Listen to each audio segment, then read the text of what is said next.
Good morning, guys. Well, yeah, we've got to move on from Nottingham to London. Now, a huge benefit of this motorhome, and that's why we got it, is that we don't really have to pack much. Yes, a bit of washing, but that's going to be done. Everything will be packed just in here, and we'll be on the move. Bharat, how easy is it for us? You know, you finish a game, especially during an ICC tournament, you just take your heavy suitcase and run to the railway station or to the bus stop and head to the next venue and find accommodation, find Airbnb, speak to the host. We have to do none of that. No packing required. Hang on, there is a bit of mess around here. Okay. Yeah. I'll get to it. And before you point to the mess on top, all I can do is draw the curtain. So maybe 10 minutes and we're on the road again. And you guys be on the road with us. World Cup on wheels.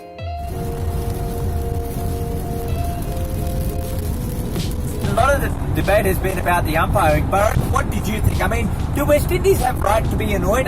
Because to be fair, I mean, yeah, one decision, yes, the no ball. I mean, what can you do about it? I mean, what were your thoughts given that, West Indies lost and you're such a loyal West Indies supporter? Well, it did hurt. It did hurt West Indies' chances, and Carlos Brathwaite, when he came to speak to the media post-game, you could see he was steaming. Like, he was coming on, and the media manager actually even tried to stop him from, he kept tapping him on the, in his ribs, asking him to stop talking about the umpiring, because as you know, the ICC rules do not allow you to speak about officiating. But he just couldn't help it. You could see that frustration has been building up for a few years, because that's what Brathwaite said. Yeah. That, it seems that with the West Indians, whenever they get hit on the pad, the umpire lifts his finger, and when they hit someone on the pad, the umpire keeps his finger. But wasn't there just one howler? Yes, the no ball, I understand. The ICC got to do something about that. But it was just one howler, the full ball from start. So, yes, I mean, look, it's the frustration which is there, but yeah, I think we're looking into it too much. I think it was just because it was Chris Gale, 3 overturned within space of 12 or 15 deliveries. I think we're making a big issue out of the DRS. I totally understand. I think something needs to be done about that.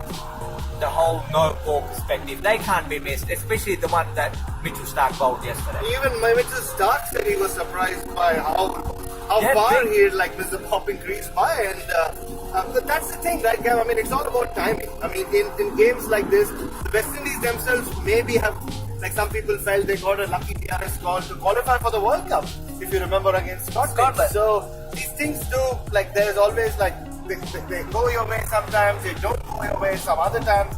But if Brathwaite, the way he put it across, it is something that the team has been talking about for a while.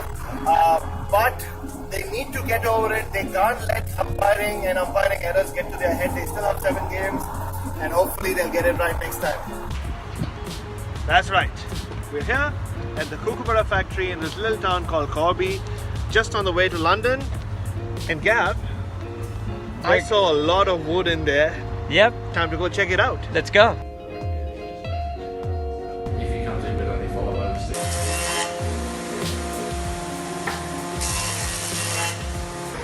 So this is actually a Kookaburra workshop that we've been lucky enough to get to, thanks to our friend Shannon Gill in Australia. And that's Lockie. That's Lockie. He's just preparing his bat for the weekend. Lockie, is that right? Sure am. So look, Lockie's going to tell us a few things about what's been happening over here and how he's been helping some of the guys who've have the Kookaburra gear. So let's find out. Look, you were just telling us about how you drove up to Southampton before the World Cup began, and you got a few bats of Glenn Maxwell, and you had to clean them up. Yeah. So how does that work out? What do you mean by cleaning them? Yeah, well, I suppose some players would prefer to hold on to their number 1 bat for as long as they can. So Glenn's certainly a person who likes to keep his bats going as long as he can, because he obviously gets comfortable with a certain bat, and feels that bat will help him perform at his best. So I went down and picked up I think 5 or 6 of his kind of favourites, and just gave them a freshen up and a tidy up before the World Cup started, because obviously played a lot of cricket in the last couple of months. Just basically taking all the stickers off, all the protective facings, giving it a sand and a polish, and yeah, just freshening it up. That's like a bat laundry almost. Yeah, basically. And yeah, but every player's different. I mean, some players might prefer new bats. But yeah, it's each to their own. So location, old, I mean date when it Dates when we got it. You got it? Grade? It's grade 2 bit of wood. So Okay, so grade 1's the best type of wood? yep. Okay, cool. That's a 1 there. That's a 1 there. At this point, they're graded cosmetically. Okay. There is a chance that you still get good bats in a grade 3 or a grade 4. Yep. But generally speaking, yeah, the grade 1s will produce really nice bats. I mean, when you start to look at different areas and locations that they're grown, you'll actually see different characteristics. So Okay. this location here probably is a bit of a slower growing area, so you'll find the grain's a bit tighter. Okay. So there's more grains. Right. So you Yep. might get over this width, you might get say 15 grains Okay. on some of them. Yep. Whereas there's other areas, so maybe Eastern or Ipswich, where it's a bit quicker growing, so you might only get say 6 or 7 grains. Okay. So yeah, you get different characteristics. When you say depending on growing, you mean how quick the how quick the tree's growing. Tree's growing. Yeah, Okay. Yeah. Right. So how quick the tree's growing basically depends on obviously the soil conditions and Yep. water table and all those kinds of things. Okay.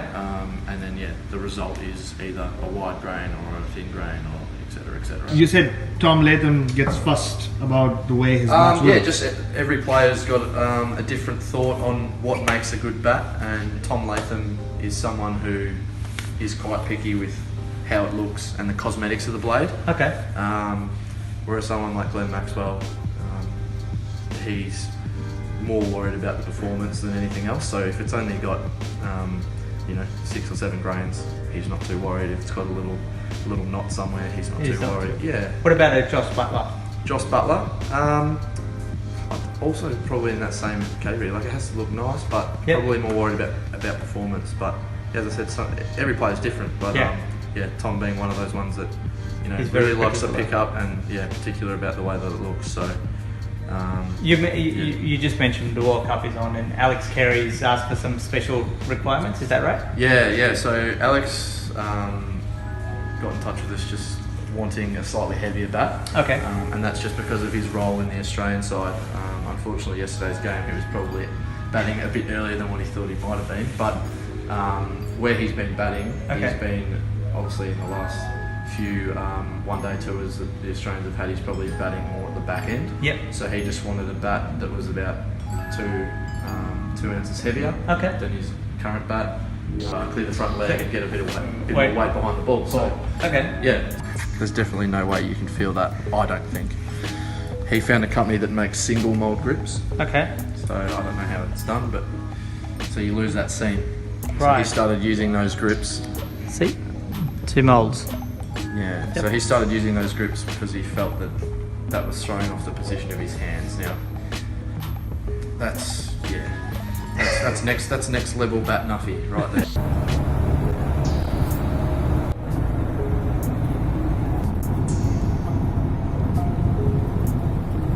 Well, how was it to drive through London, my friend? You were exceptional, I must say. That's one of the big questions that we've been getting asked. But we found ourselves here in Abbey Wood, lovely place, and East End of London. East End of London. It's been good. Rain looks like it's, not helped anyone, including the cricket. But we will be at the Oval tomorrow. But yeah, great day. Wonderful drive. Wonderful drive. Got to know a little bit about cricket bats as well. Lovely bridge to come across.